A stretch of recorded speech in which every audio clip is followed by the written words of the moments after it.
आज आपल्याला भरत जाधवांनी मगाशी सांगितलं की त्यांनाही जुन्नर गोल्ड हे मानांकन त्यांच्या आंब्याला मिळालं. ते मानांकन मिळवून देण्यासाठी कृषीरत्न अनिल तात्या मेहेर यांनी खूप प्रयत्न केले. त्याच्या माध्यमातून त्यांचा प्रस्ताव आपण केंद्र सरकारकडे पाठवला. जे काही PPFRA जी संस्था आहे त्याच्याकडे ते रजिस्ट्रेशनसाठी पाठवलं. त्याचे जे काही DNA टेस्टिंग असतील किंवा जे काही सायंटिफिक एव्हिडन्सेस त्यासाठी लागत असतील ते सर्व गोळा करून आपण त्याचं सर्व मार्गदर्शन त्यांना केलं आणि मागच्याच वर्षी त्यांना त्याचं मानांकन मिळालं. त्याचबरोबर GI मानांकनासाठी सुद्धा आपण KVKच्या माध्यमातून ग्रामोन्नती मंडळ आणि ग्रामोन्नती मंडळाचे विविध विभाग आहेत. मग त्याच्यामध्ये इतिहास विभाग असेल, या ठिकाणी राधाकृष्ण गायकवाड सर आहेत ते असतील, कृषी विज्ञान केंद्राचे शास्त्रज्ञ असतील, कृषी विभाग असेल, यांच्या माध्यमातून आपण GI मानांकन मिळवण्यासाठी कशिशेने प्रयत्न केले आणि त्याचं फलित म्हणजे आजचं हे आपण कार्यक्रम हा जो ठेवलेला आहे. तर त्यासाठीच आपण GI मानांकनाच्या माध्यमातून आपल्या आंब्याला जागतिक बाजारपेठ कशा पद्धतीने मिळवता येईल त्यासाठी आपण सर्व यूट्यूबर असतील, विविध माध्यमाचे सर्व प्रतिनिधी या ठिकाणी आलेले आहेत आणि याच्या माध्यमातून आपल्याला आपला आंबा जगापर्यंत पोहोचवायचा आहे. आणि निश्चित आजचा हा जो काही आपण मनोदय या ठिकाणी आखलेला आहे तो पूर्णत्वास जाईल ही मला पूर्ण खात्री आहे. मी पुन्हा एकदा साहेबांचे या ठिकाणी आभार मानतो आणि हा कार्यक्रम ढोबळे परिवाराने इथे आयोजित केला त्यांना देखील मी या ठिकाणी आभार व्यक्त करतो. धन्यवाद. नमस्कार, मी यश मस्करे, अध्यक्ष जुन्नर पर्यटन विकास संस्था. त्याचबरोबर गेली 6-7 वर्ष आपल्या शिवनेरी हापूसला GI मिळण्यासाठी जी टीम काम करते किंवा सर्व आंबा उत्पादक शेतकरी आहेत या सर्वांच्या समन्वयाचं काम साहेबांच्या आणि आपण सर्वांच्या भाऊंच्या मार्गदर्शनाखाली आपण सर्वजण करत आहोत. धन्यवाद. तर ते छोटे तिकडे माईक दे ना, ते कोपऱ्यात बसले तिथे. संदेश रबर इंडस्ट्रीज म्हणून एक माझं रबर प्रॉडक्टचं युनिट आहे. सोशल मीडियाची आवड असल्यामुळं मी यूट्यूब चॅनल आहे, सोशल मीडियावर ॲक्टिव्ह असतो आणि ही फावल्या वेळात जुन्नर पर्यटनाला कशी चालना मिळेल आणि मदत होईल यावर मी काम करत असतो. आणि दुसरा मुद्दा, ही एक चांगली संकल्पना तुम्ही पुढे घेऊन आलात. जे काही ऑर्गनाईज ज्यांनी केलं मी त्यांना धन्यवाद देतो.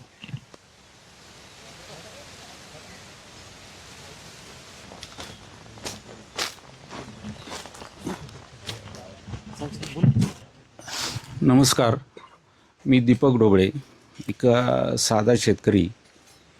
माझी 350 ते 400 आंब्याची झाडं आहेत. त्यामध्ये हापूस, केशर, पायरी आणि राजापुरी अशा व्हरायटी आहेत. माझं शेतातील मेन उत्पन्न म्हणजे ऊस. मी एक ऊस उत्पादक. त्यामध्ये मागच्याच वर्षी मी एकरी 116 टन उत्पन्न घेतलं या पश्चिम पट्ट्यामध्ये. पुरस्कार मिळतो आहे आणि आत्ताच कृषीरत्न पुरस्कार म्हणून मला जाहीर झालेला आहे.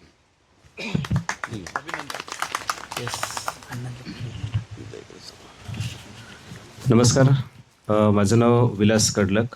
माझा यूट्यूब चॅनल आहे वार्ता विश्व म्हणून आणि वेगवेगळ्या प्रकारच्या बातम्या या दाखवण्यामध्ये माझा इंटरेस्ट असतो खरं तर.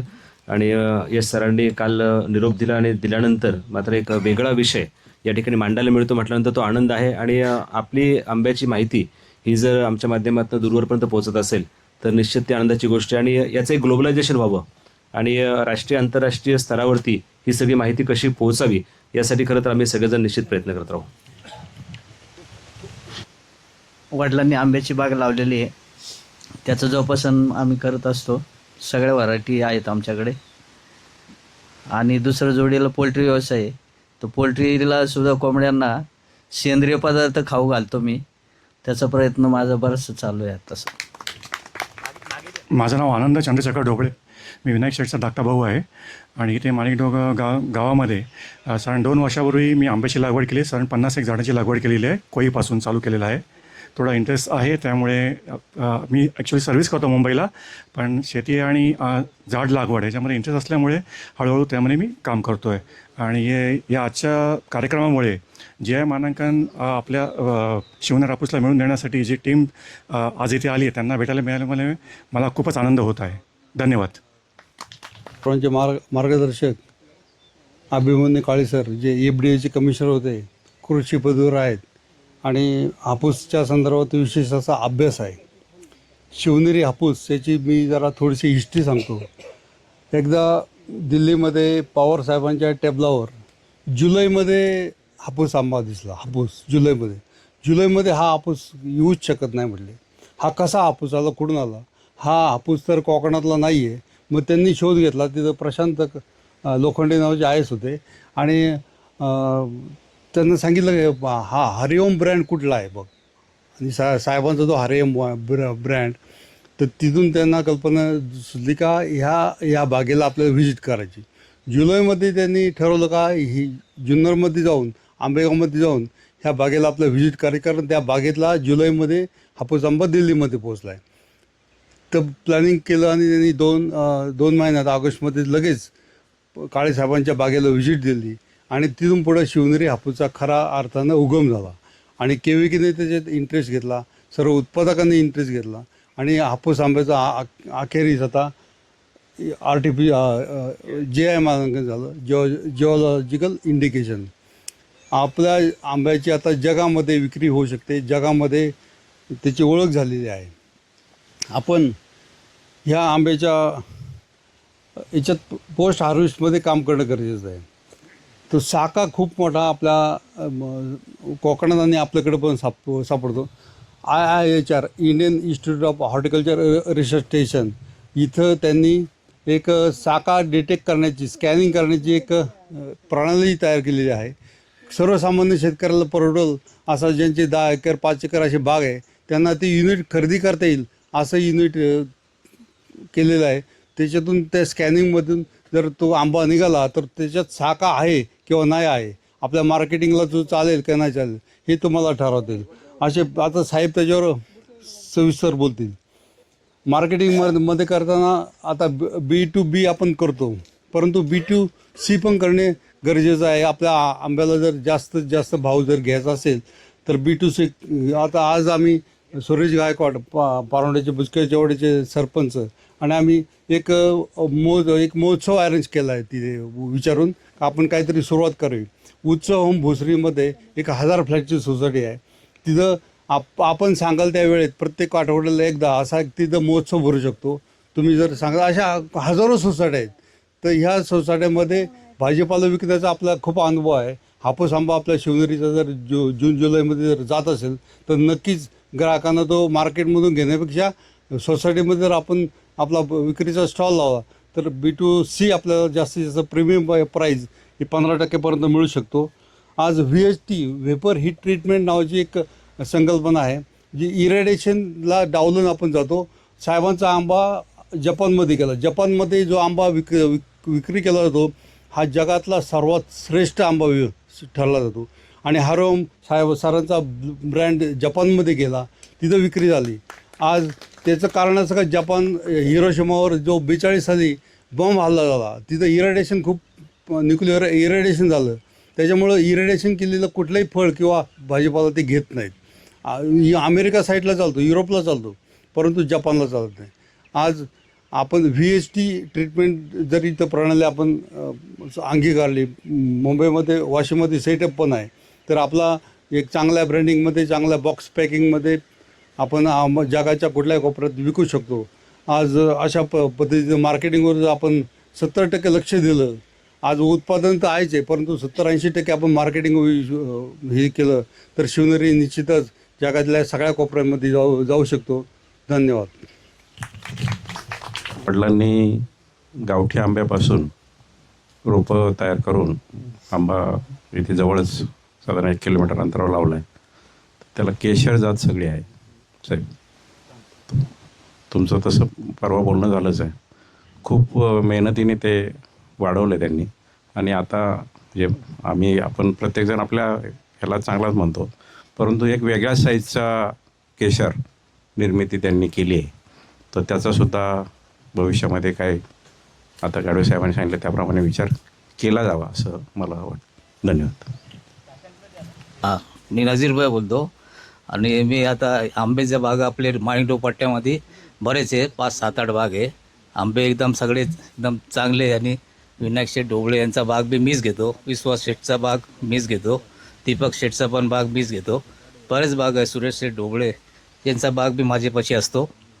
इथे सगळे कमीत कमी मी 20 वर्षांनी इथे सगळ्यांचे बाग घेत आलात हा अजूनपर्यंत आंबा सगळ्यात चांगला असतो एकदम एकदम भारी आंबा असतो चांगला काय आणि सगळ्यांचा हे करून नमस्कार. बाळासाहेब गोगरे माझं नाव आहे. मी प्रॉपर येणेरचं आहे, राहायला नारंगावला आहे, परंतु सगळ्या 2-3 ठिकाणी माझ्या बागा आहेत आणि हापूस आहे, केशर आहे, तुमचा लंगडा पण आंबा आहे माझ्याकडे. बरोबर 200-300 झाडं माझ्याकडे आहेत ऑलरेडी. तर त्याची सगळी देखभाल आमचे बंधुराज करतात बारकी. मी फक्त मार्गदर्शन करतो कसं करायचं काय करायचं त्या संदर्भामध्ये. तर माझ्याकडे आता सध्या दरवर्षी आंबे चांगल्या पद्धतीत येतं, पण चालू वर्षी निसर्गाच्या लहरीप्रमाणे आंबे जसे यायला पाहिजे तसे काय आले नाहीत. जसं कोकणच्या विभागामध्ये आपल्याला त्यांच्याकडे सुद्धा ह्या निसर्गाचा फटका बसला तसं तो आपल्याला सुद्धा बसला. परंतु आपला शिवनेरी हापूस हा जो आंबा आहे तसं त्यांच्याकडे सुद्धा कोकण विभागामध्ये सुद्धा त्यांनी नामांकन दिलेलं त्यांना पण त्यांना जे आपल्याला नुकसान भरपाई नाही पाहिजे. आपल्याला काय पाहिजे का बुवा त्या माशी जी आहे फळमाशी तिचा जो फटका बसतो त्याला आपण काय केलं पाहिजे त्या संदर्भात तुम्ही आम्हाला मार्गदर्शन करा. आत्तासुद्धा आंब्यांवर ह्या हिट जास्त असल्यामुळं तेला पडलेला आहे. हा कसा पडला काय पडला आता हे पहिल्यांदाच तेलाची जास्त सुरुवात झालेली आहे ह्या टायमाला. नंतर तेला स्टार्टला येत असतो आता शेवट एंडपर्यंत आलेलं म्हणजे आत्ताशी सुरुवात झाली तेलाची. त्याच्यावर सुद्धा आपलं थोडंसं मार्गदर्शन पाहिजे. बाकी आता बाजारपेठेचे काय चालू राहतात काय असेल त्याच्यावर तर तुम्ही मार्गदर्शन करा. मी विठ्ठल खिलारी, माजी सरपंच शिंदे राळेगण. मी यावर्षी आता तुम्ही जो उपक्रम राबवला त्याबद्दल सर्वांचं धन्यवाद देतो. शेतकऱ्यांना योग्य रीतीचं मार्गदर्शन हे झालंच पाहिजे. त्याचबरोबर उत्पादन घेताना निसर्गाची आपत्ती तर आहेतच. यावर्षी इतका भार होता पण यावर्षी त्या तुलनेमध्ये 10% सुद्धा आंबा नाही उत्पन्न आपल्याला मिळत. मार्केटचं तर होईलच परंतु उत्पादन घेण्यासाठी आपण क्वांटिटी माल तसा कसा तयार करू शकतो आणि त्याच्यावरती खूप गरज आहे मार्गदर्शनाची. आपण बाराची टिकवण क्षमता जर वाढवली तर फळाची उत्पादन वाढेल आणि प्रोडक्शन वाढलं म्हणजे आपोआपच आपला फायदा होऊन जाईल. तर ह्या बाबतीत आपल्या भागाला निसर्गाने खूप छान देणगी दिलेली आहे की ह्या वातावरणामध्ये आपण आंबा चांगला पिकू शकतो. परंतु त्याची आपल्याला जोपासना करणं खूप गरजेचं आहे आणि निसर्गाला कसं आपण सामोरे जाऊ शकतो याचं प्रशिक्षण होणं खूप गरजेचं आहे. या संदर्भामध्ये तुम्ही मार्गदर्शन करावं. धन्यवाद. साठी विविध भागातून सगळे थोडक्यात तज्ज्ञ शेतकरी की ज्यांनी बागा बिगा लावल्यात आंब्या बिंब्याच्या हे असे सगळे ह्या कार्यक्रमाला उपस्थित राहिलेत आणि वेळोवेळी दरवर्षी आपण कुठंतरी एक कार्यक्रम घेत असतो हा. तर सर्वांना धन्यवाद. आणि सर्वसाधारण शेती बाकीची लोक शेती वगैरे बाकीची पिकं घेतात परंतु आंबा हे शेतामध्ये लावून शेती करणारे लोक अगदी थोडी आहेत, मोजकी आहेत. आणि सर्वसाधारण जे बांधावर झाडं लावणारी लोक आहेत ती गव्हर्मेंटचा जास्तीत जास्त फायदा घेतात आणि जे शेतामध्ये आंबा लावतात की ज्यांनी शेती त्याच्यात गुंतवलेली आहे त्या लोकांना थोडासा त्याचा त्रास होतो. तरी सर्वांनी एकत्र येऊन आपण त्यासाठी काहीतरी केलं पाहिजे. कारण तुमचं विम्याचं आहे ना ते सुद्धा बऱ्याचशा लोकांना मिळत नाही. तर आपण सर्वांनी मिळून प्रयत्न केले पाहिजे. सर्वांना धन्यवाद. केली आहे आणि जवळपास 9,500 आंबा त्यांच्याकडे आहे. म्हणजे आपण सगळेजण त्या क्षेत्रामध्ये आहात तर एकमेकांशी हितगुज करत असताना कोणाचं कमी कोणाचं काय तर या गोष्टींची माहिती असावी म्हणून फक्त ती माहिती फक्त आपल्यापर्यंत दिली आहे. थँक्यू. या ठिकाणी खरं तर काळेसाहेब आलेले आहेत. मी काळेसाहेब दिलगिरी व्यक्त करतो की मी लेट आलो, तुम्ही पाहुणे लवकर आलात. आणि या ठिकाणी खरं तर आमचे सगळे मित्र यूट्यूबर या ठिकाणी आलेत, त्यांचेही धन्यवाद देतो. साहेब अनेक वर्ष पारंपरिक शेती करत असताना आमच्या आजोबा पंजोबांपासून आंब्याची लागवड झालेली आहे. कालांतराने ती भेरूड वगैरे लागणं, खोडकीड लागणं त्याच्यानंतर काही झाडं गेलेली आहेत. परंतु त्याच्यानंतर जी 40-40, 50-50 वर्षाची झाडं झाली, त्याच्यामधली झाडं जी गेली ती आज तागायत भाऊ, आपण ती पुढं संगोपन करू शकलो नाही. खरं तर साहेब, सर्वांना या ठिकाणी तुम्ही मार्गदर्शन करणार आहेत, परंतु आपल्याकडचा ह्या पश्चिम भागामध्ये आता जर पाहिलं तर पश्चिम भागामध्ये पूर्वी आंबा यायचा, आता तो पूर्व भागामध्ये येतोय. वातावरण बदललेलं आहे, क्लायमेटनुसार फवारण्या किंवा त्याचं संगोपन करणं हे अवघड झालेलं आहे. फळमाशीचं प्रमाण गेल्या वर्षी जर पाहिलं तर मार्केटमध्ये आपला आंबा कोण खात नव्हता, अशी परिस्थिती फळमाशीमुळं झालेली होती. जो साक्या आंबा जुन्नरमध्ये 80 रुपये 90 रुपये डझननी जायचा, तो साक्या आंबा आज शेतकरी जुन्नरमध्ये नेत नाही आहे. म्हणजे त्या साक्या आंब्यामधनं आपलं जो काढणीचा आणि याचा खर्च तो साक्या आंब्यामधनं निघायचा, परंतु आता परिस्थिती फार अवघड झालेली आहे. आणि मला वाटतं मी केविकेला एक अर्ज केला होता साहेब, की सामुदायिक फळमाशी नियोजन याच्यावरती मी बऱ्याच वेळा तिथं जाऊन आलेलो आहे, परंतु त्यांनी काही डिसिजन घेतलं नाही. परंतु सर, आम्ही शेतकरी जे आहेत, जर मी त्याच्यावरती ट्रॅप लावला तर शेजारच्यानी जर लावलं नाही तर त्याचा साहेब काहीच उपयोग होत नाही. आणि त्या अनुषंगाने मला असं वाटतं आज सगळे शेतकरी या ठिकाणी जमलेले आहेत. सर्वांनी एक निर्णय जसा घ्यायचा आहे की आता या ठिकाणी बुट्टे साहेबांनी सांगितलं की 4 झाडावाला अनुदान घेतो आणि फळबागावाला अनुदान घेत नाही, ही वस्तुस्थिती या ठिकाणी आहे. म्हणून भविष्याच्या काळामध्ये सगळ्यांनी एकत्र येऊन विमा असो किंवा नुकसान भरपाई असो, हे सर्वांनी जर एकत्रित येऊन भविष्यामध्ये जर काम केलं तर नक्कीच आपला शेतकऱ्याचा या ठिकाणी फायदा झाल्याशिवाय राहणार नाही. अनेक जाती या ठिकाणी आपण लागवडी करतो. आता साहेब त्याबद्दल सांगतीलच, इस्राईल याच्याप्रमाणे 8-12 आता भाऊ आम्ही लागवड बऱ्याच केलेल्या आहेत, त्याबद्दलही आपण मार्गदर्शन करावं. त्याचप्रमाणे सामुदायिक मार्गदर्शन करत असताना या ठिकाणी फवारणी, ह्या वर्षी आलेला मोहर आणि मिळालेलं उत्पन्न, मला वाटतं आपण जर आता ह्या बागेत फिरलात तर या ठिकाणी बघा विलासजी सर ट्रॅप लावलेले आहेत. त्या ट्रॅपमध्ये मला वाटतं 2 ते 3 दिवसात ट्रॅप फुल होतो अशी कंडिशन या ठिकाणी झालेली आहे. साहेब, त्याच्यावरती आपण मार्गदर्शन करावं. आपण सर्व मंडळी या ठिकाणी आलेत. खऱ्या अर्थानं आमचे मार्गदर्शक भाऊ गेले कित्येक वर्ष या क्षेत्रामध्ये काम करत आहेत, त्यांचे मार्गदर्शन आम्हाला या ठिकाणी मिळतं. सर्व शेतकऱ्यांच्या वतीनं, सर्व फळबागादारांच्या वतीनं साहेब आपलं या ठिकाणी स्वागत करतो आणि आपण आम्हाला मार्गदर्शन करावं. सर्व उपस्थित या नमस्कार, मी विनायक ढोबळे. आमच्या ह्या विनीत फार्म हाऊसमध्ये एवढ्या मोठ्या संख्येने आपण उपस्थित राहिलात, आम्हालाही फार आनंद वाटला आहे. आणि सर्व आंबा उत्पादक, यूट्यूबर आणि जे काय पत्रकार वगैरे आले असतील त्यांचं सर्वांचं आमच्या विनीत फार्ममध्ये स्वागत. थोडासा परिचय करून द्यावा असा वाटतो मला, की ही माझी पत्नी नीता आहे. नीता हिने ह्या बागेसाठी माझ्या जोडीने काम करून खूप चांगली मेहनत घेतली आणि वेळोवेळी मला साथ दिली, त्याबद्दल मी त्यांचे आभारी आहे. दुसरं असं सांगायचं आहे की विनीत फार्म हे नाव देण्याच्या मागे, माझं नाव विनायक आणि यांचं नाव नीता, तर ते त्यासाठी विनीत हे नाव आम्ही दिलेलं आहे दोघांचं. त्याचप्रमाणे माझा मुलगा हा वैभव, हा मुंबईमध्ये आमचा 4 पिढ्यांचा ट्रान्सपोर्टचा बिझनेस आहे, DTC ढोबळे ट्रान्सपोर्ट कंपनी या नावाने. याची 4थी पिढी आहे, माझी 3री पिढी होती या ट्रान्सपोर्टच्या व्यवसायात.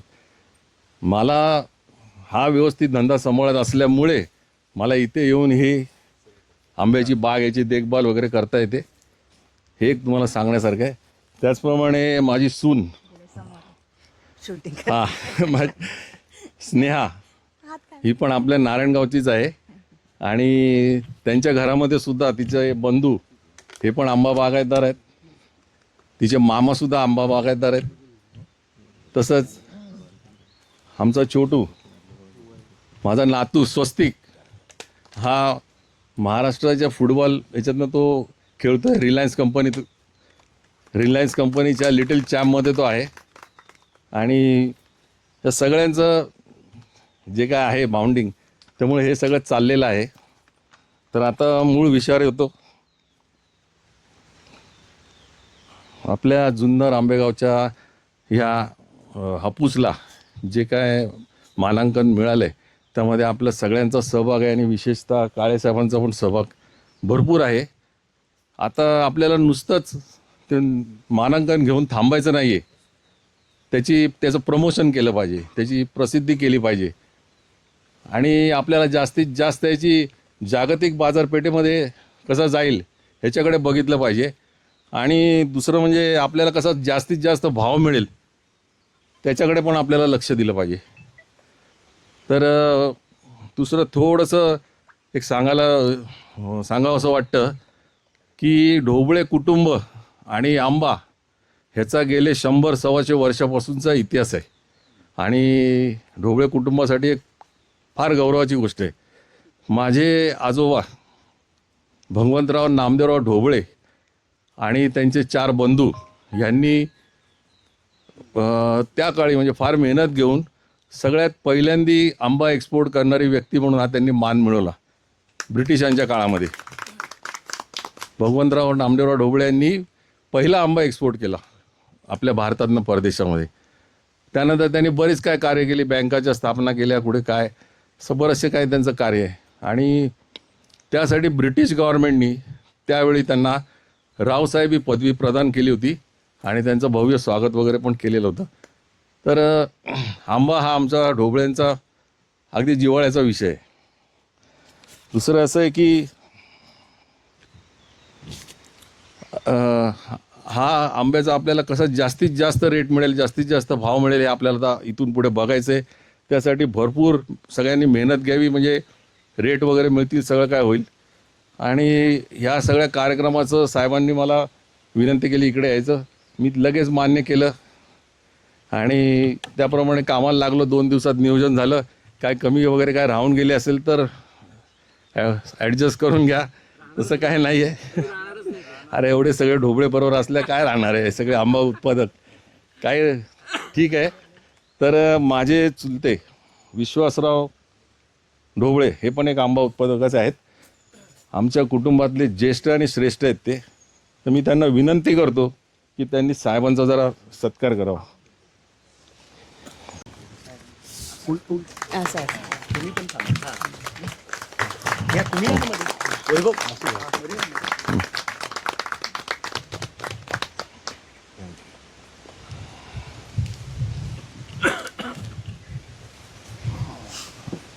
आमचे ढोबळे कुटुंबाचे ज्येष्ठ आणि श्रेष्ठ विश्वासराव काका हे वय 88. आपल्यापैकी बऱ्याच जणांचा परिचय त्यांच्यावर असेलच, काय वाद नाही आहे. त्यांची एक म्हणजे त्यांचा एक शौक आहे, त्यांना एक आवड आहे की चांगल्या चांगल्या मोठमोठ्या लोकांच्या आज त्यांनी स्वतः पर्सनली भेट देऊन त्यांच्या सह्या आणि त्यांचं थोडक्यात मनोगत असं एक मोठी डायरी बनवली आहे. आणि सांगायला अभिमान वाटतं की अमिताभ बच्चन असो, लता मंगेशकर असो, सचिन तेंडुलकर असो, राजकारणातली मोदी साहेब असोत, अशा खूप मोठी त्यांची डायरी आहे. आणि कधी फुरसतमध्ये त्याचा तुम्ही कधी पण बघा, म्हणजे त्याचा पण तुम्ही हे घ्या, ती डायरी तुम्ही बघून घ्या. अगदी नुसतंच हे नाही, परवा असाच विषय चालला होता, तर फक्त राजकारणी आणि चांगले लोक वगैरे असं काय नाही, अरुण गवळींचं सुद्धा त्याच्यामध्ये सगळं काय आहे, म्हणजे सगळ्या टाईपचे लोक आहेत त्यांच्याकडे. ठीक आहे, आपण सर्वांनी बागेत आलात त्याबद्दल धन्यवाद. आणि आता मी पुढची कारवाई साहेबांकडे देतो. थँक्यू. सर्व उपस्थित बंधू भगिनींनो, आजचा हा जो कार्यक्रम आहे हा मी एक पहिल्यांदा क्लिअर करू इच्छितो की तुम्ही कितीही काही पिकवलं आणि ते विकलं गेलं नाही तर काहीच उपयोग नाही. तर जी आजच्या जमान्यात जर आपण बघितलं, विशेषतः जुन्नर तालुक्याचा अनुभव आपण बघितला, तर जुन्नर हे पर्यटन क्षेत्र म्हणून जसं डिक्लेअर झालं तसे तुमच्या तालुक्यात अनेक चांगले रिसॉर्ट आले, हॉटेलं आली, अनेक होमस्टे आले, अनेकांना व्यवसाय मिळायला लागले. हे काही त्या प्रत्येक हॉटेलवाल्यांनी आणि होमस्टेवाल्यांनी केलेलं प्रमोशन नव्हतं. हे जुन्नर तालुक्यातल्या पत्रकार, यूट्यूबर्स आणि इतर सगळ्या मंडळींनी जुन्नर तालुका पर्यटन म्हणून जे केलं त्याचं हे फलित आहे. आपण म्हणतो हे आमचं हॉटेल चालतं, परंतु त्याच्यामागं इतर अनेक लोकांनी केलेलं काम महत्त्वाचं असतं.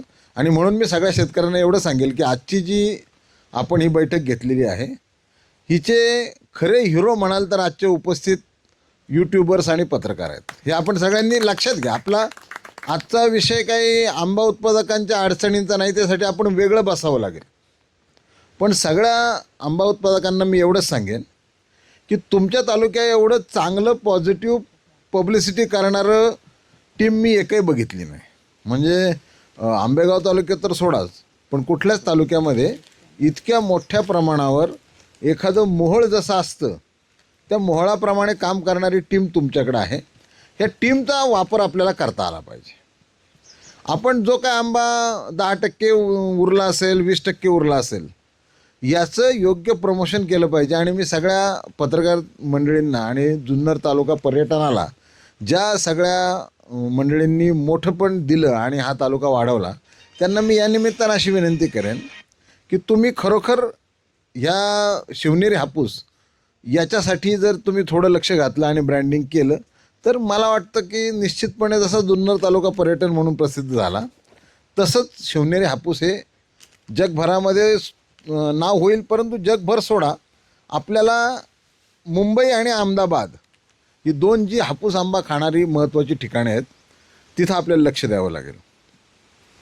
हे करण्यासाठी आपल्याला स्थानिक पातळीवरती जेवढ्या जमतील तेवढ्या प्रत्येकाने आपापल्या बागांमध्ये आपली इतकी मंडळी आहेत, मित्रमंडळी, यांना बोलवावं लागेल. अशा बैठका तर आपण एकत्रित घेत जाऊ, परंतु प्रत्येकाने आपल्या आपल्या पातळीवर प्रयत्न करावे लागतील. आपल्या आंब्यांसाठी प्रयत्न करावा लागेल. GI मिळवणं ही एक मोठी प्रक्रिया होती. श्रीराम भाऊंनी सांगितलं तसं या प्रक्रियेची सुरुवात म्हणजे पवारसाहेब ज्यावेळेला 2013 साली आले, त्यावेळी ते म्हटले, मग तुमच्या आंब्याला वेगळेपण असं वेगळं हे मिळण्यासाठी तुम्ही लोकांनी प्रयत्न केले पाहिजे. ती एक तिथून सुरुवात झाली आपली. त्यानंतर अनेक आपण वाटचाली करत गेलो. अजितदादा असतील, सध्याचे मुख्यमंत्री असतील, बऱ्याच मंडळींनी याच्यामध्ये आपल्याला मदत केली आणि GIमध्ये आपण मागच्या वर्षी GIच्या रजिस्ट्रेशनपर्यंत पोहोचलेलो आहोत. GIचं रजिस्ट्रेशन पोहोचणं या प्रक्रियेमध्ये सगळ्या उत्पादकांनी जसा महत्त्वाचा भाग घेतला, तसं आपल्या KVKचं आपल्याला महत्त्वाचं कॉन्ट्रीब्युशन हे लक्षात घ्यावं लागेल.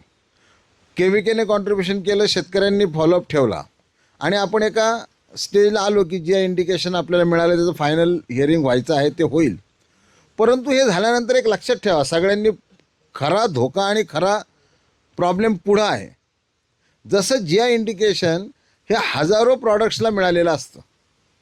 पुरंदरची सीताफळ याला आहे, मराठवाड्याचा केशर आहे, परंतु बाजारात गेल्यावर आपण असं म्हणतो का की मला पुरंदरची सीताफळं द्या, मला मराठवाड्याचा केशर द्या? आपण नाही म्हणत, कारण ते ब्रँडिंग ठसायला पाहिजे. फार महत्त्वाचं आणि अवघड काम आहे.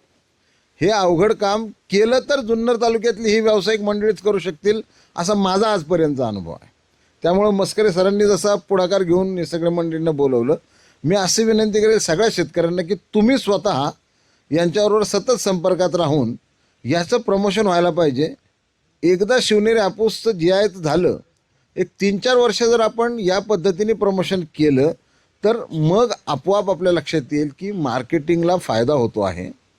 आणि एकदा आंब्यातनं 4 पैसे मिळतात हापूसचे म्हटल्यावरती आपोआप हापूसची लागवड वाढेल. मगाशी मला कडलगांनी विचारलं की कसं करता येईल याच्यामध्ये. हापूसच्या बरोबर ज्या शेतकऱ्याला इतर काही उत्पन्न नाही त्यावर जोडधंदासारखं काही करता येईल का, तर त्याचं उत्तम उदाहरण आहे आमच्या कोलदरा, गोनवडी, आमुंडी ही जी गावं आहेत आमच्या तालुक्यातली. आंबेगाव तालुक्यातल्या गंगापूर ते चिंचोली या पट्ट्यात जर तुम्ही कधी फिरले, 3-4 किलोमीटरचा रस्ता आहे, खूप निसर्गरम्य आहे. तिथं रेग्युलर अशी लागवड ऑलमोस्ट नाही, पण हजारो झाडं आहेत, बांधावरती आहेत. हापूसचं वैशिष्ट्य काय आहे की बांधावरती हे झाड छानच येतं. या पद्धतीने देखील हळूहळू अगदी सुरुवातीला बागा नाही केल्या तरी 4 पैसे मिळते असं लक्षात आलं तर आपल्याकडची हापूसची लागवड बांधावरती देखील मोठ्या प्रमाणात वाढेल. आता बांधावरच्या मंडळीत जास्त फायदा घेतात तर ते जास्त हुशार आहेत, तर त्याला आता बाकीच्या मंडळीत तेवढं हुशार व्हावं हाच पर्याय घेणं, दुसरं काय त्यांना कमी हुशार तर करता येणार नाही. ज्या अर्थी हुशार आहेत त्या अर्थीच ते मिळवत आहेत. आपणही जास्त हुशार होऊयात हा यातला एक भाग झाला, गमतीचा भाग झाला. पण तो भाग आपण सोडून द्यायला पाहिजे. ज्यांनी ज्याची क्षमता असेल तशा पद्धतीने झाडं लावता आली पाहिजेत. झाडं लावणं आता आपल्याला GI इंडिकेशन मिळालं, पण आपल्या आंब्याचं वैशिष्ट्य सांगतो, याची मुळात सुरुवात कशी झाली हेही सांगतो. मी अगदी लहान होतो, म्हणजे माझे आजोबा वारले 81 साली. तर माझे आजोबा मी लहान असताना म्हणजे त्याच्या आधी 75-76ला सांगत असायचे. त्यांचे मामा होते शिनोलीचे बोराडे. शिनोलीचे बोराडे रामकृष्ण मामांचे वडील. ती तुम्ही जर कधी शिनोलीला गेले असाल, नसेल गेलं तर नक्की जा. 1920 साली पवनचक्की, अजूनही ती पवनचक्की शिनोलीच्या बंगल्यावरती आहे.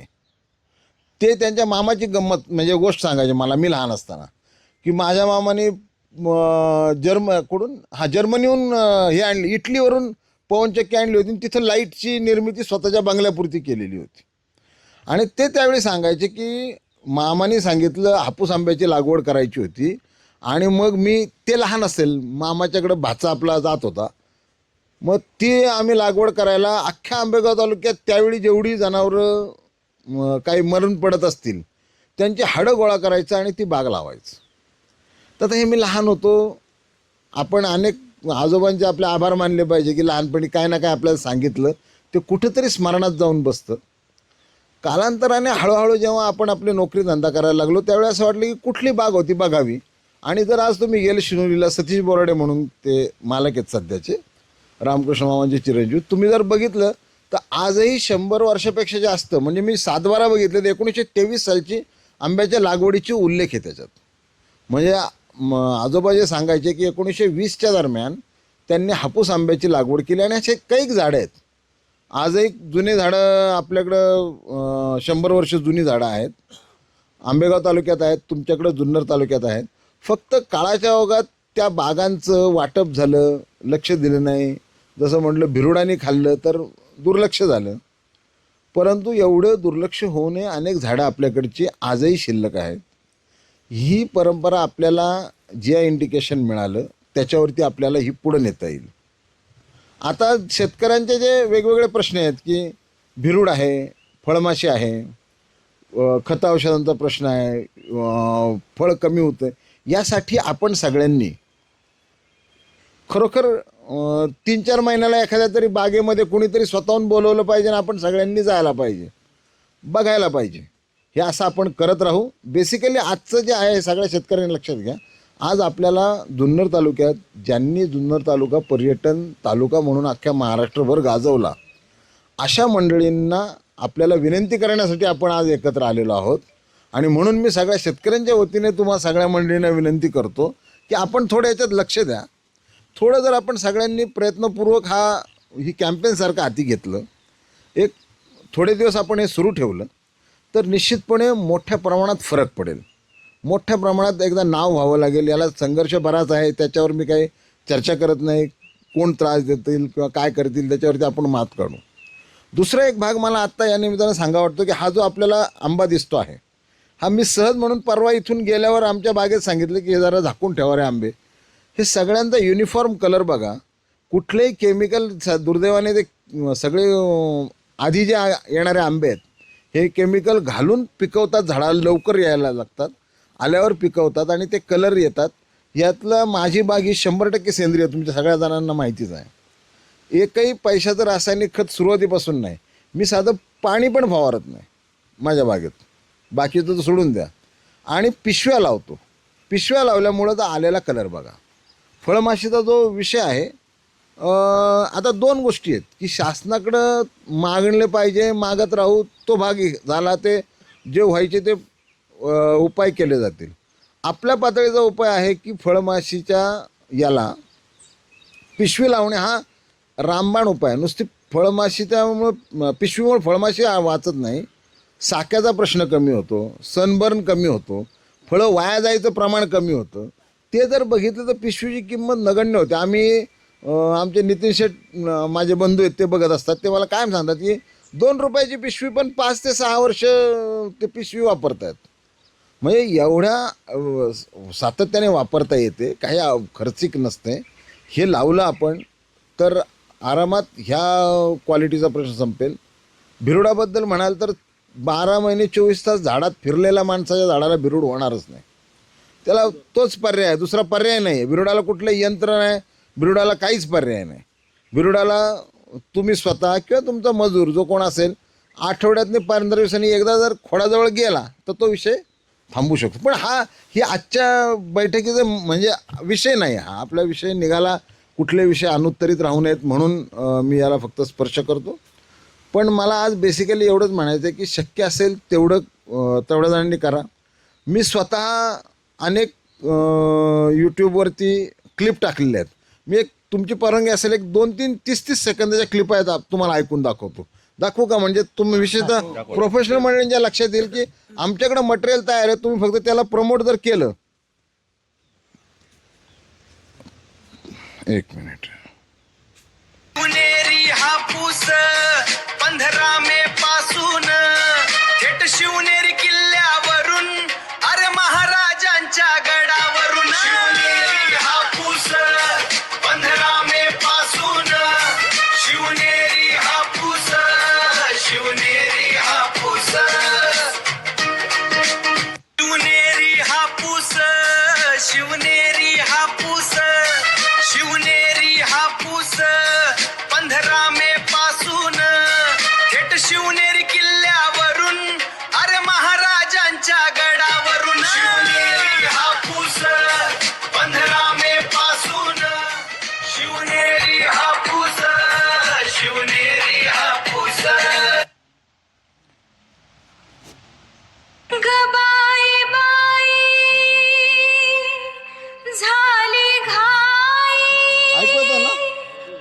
मी फक्त 2 वेळा लावतो 30 सेकंद. माझा आंब्याचा राजा,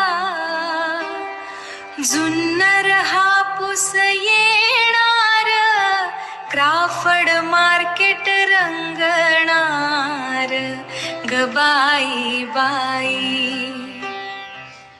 गबाई बाई झाली घाई, तो जीवला ग माझा आंब्याचा राजा, जुन्नर हापूस येणार, क्राफर्ड मार्केट रंगणार. गबाई बाई.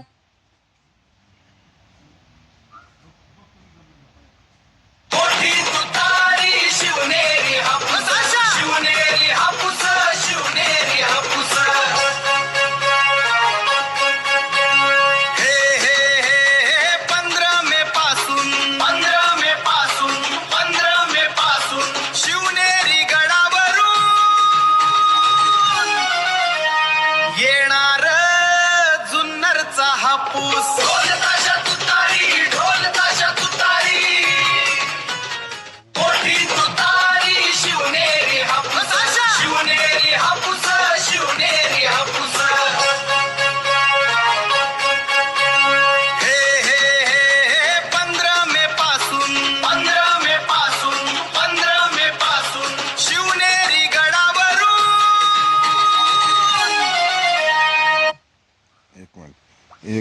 अशा किमान 100 क्लिपा आमच्याकडे आहेत. म्हणजे तुम्हा मंडळींना विनंती अशी आहे की जर वाटले योग्य तर दर्यावरी चाले होरी, शिवनेरी हापूसच्या चवीवरी. अहो नखवा मला कुल्लाबा मार्केटला नेशाल का, नखवा मला 15 मे शिवनेरी हापूस चाखवाल का. दर्यावरी चाले होरी, शिवनेरी हापूसच्या चालीवरी. दर्यावरी चाले होरी, शिवनेरी हापूसच्या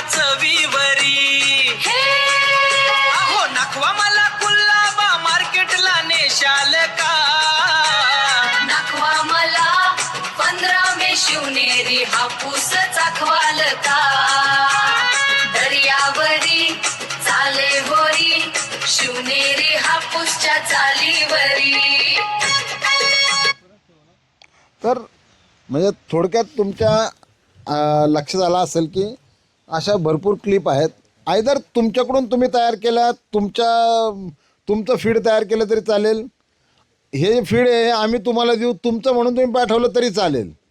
म्हणजे असा काही आग्रह नाही की आमकंच आहे. फक्त शक्य झालं तर अशा प्रकारे, आणि जसं आता हे आम्ही तयार केलं, प्रत्येक शेतकऱ्याच्या घरात मुलं आहेत. ही सध्या तरुण मुलं AIचा वापर करतात.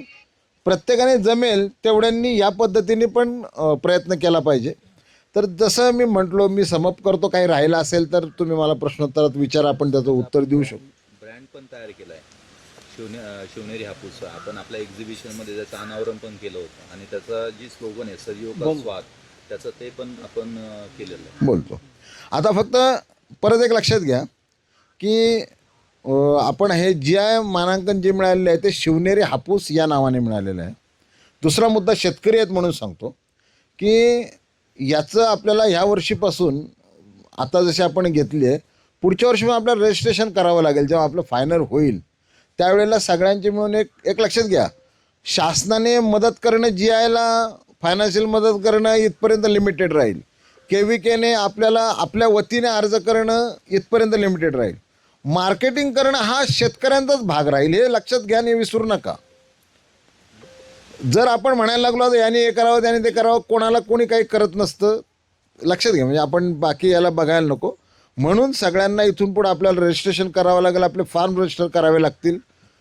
आपल्याला एक चांगली 4-2 कार्यकर्ते मंडळी काम देणारे शोधावे लागतील, आणि त्याच्या आधारे करावं लागेल. कारण शिवनेरी हापूस हे कुणा एकट्याची मालकी नाही. ह्या जुन्नर आंबेगाव तालुक्यातल्या प्रत्येक आंबा विकणाऱ्या माणसाची ही मालकी राहणार आहे. पण ज्या वेळेला जसं म्हणतो की भारतीय रेल राष्ट्रीय संपत्ती आहे आणि मग कुणी पार ते डबे चोरून न्यायचे, तसं त्या शिवनेरी हापूसचं आपल्याला चालणार नाही. प्रत्येकाने तिथं लक्ष द्यावं लागेल. शिवनेरी हापूस नावाचा व्यक्तिगत कोणाचाही ब्रँड असू शकणार नाही. व्यक्तिगत, कलेक्टिवली आपला तो ब्रँड राहील सगळ्यांचा मिळून. त्या पद्धतीने आपण पुढच्या वर्षीपासून जास्त लक्ष द्यावं लागेल. मला वाटतं जर कुणाला काही विचारायचे असतील प्रश्न, विशेषतः पब्लिसिटी संबंध लक्षात घेऊन करा.